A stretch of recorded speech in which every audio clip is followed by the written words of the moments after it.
na lati ki na boze egwu n'oduzo ka onye wini coupon ka ihe na mengu n'ọkọchị ọbịa na ngunu du mmiri bịa nwanne ahụ na asọ mkparị o maka chi o arụ na asọ mkparị kodi akụkọ bụ ihe nke nwoke ma ọ na ha afụ ụzọ ọsụsọ gị n'obodo a wuo onye na-amahụ na mama fine boy Igwe ego na South Africa na ọ hapụrụ chekwe onye na-ekwu ihe a ọmụma Donatus wee na-akpọ n'aha na ị na-ekwu okwu na awụnụ dị ya na ya awụnụ dị ọna ha ka ukwuru ya nwanne ya nwoke nọ na South Africa a na-akpọ Igwe ego butere ike ọ ya wụ onye na-eme zuzuwe mama ya hapụrụ na aha ya awụ ezi nne lọlọ nwa ọdọrọ nna ya ndụ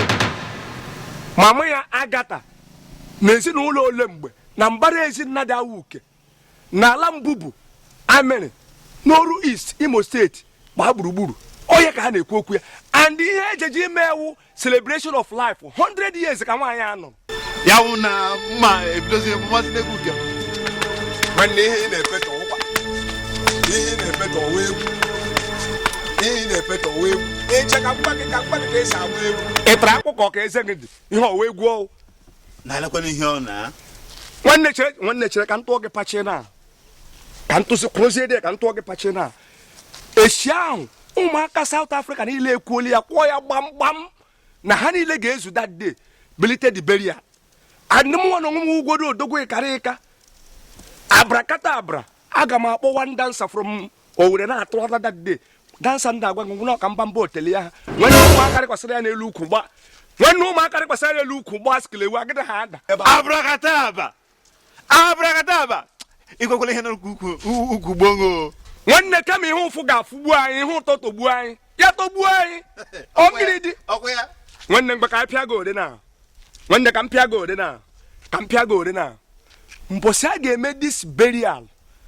wee keep burial ga-awụ na 12 of October ọnụ anyị nọ n'ime ya nwanne ọ rukwele dị n'isi njedebe o ruzie on 13th ya the flowing day ya ebela kụzi ndị gbatụrụ isi ahụ si dị mee burial ihe niile a ga-eri o ihe niile a ga-aṅụ aṅụ nwanne ịnweta nke a wụsara nnama ọ dị ka nke a na-emekata ụra ncha ha efe enye di mana Igbo mụrụ nze m ọzọ ka anyị gbazie unu ka a ga-esi abịa maka burial a tradition ya wụrụ na isi Lagos ma ọ na isi Ọnịcha na-abịa ka ị mara ebe a na-eme burial a nwanne ịgbagide ha na-agafe ha na mgbidi rutere Amiri Junction kwụrụ gbaba ya left hand side na Amiri Junction ahụ gba ya straight ka ị na-agba straight jụọ ese na be fine boy Igwe ego na South Africa na Mbubu Amiri nwanne adreesị anọghọ n'ịcha ajụ fine boy Igwe ego na ezinụlọ ole mgbe na be mbara ezi nnadị awuke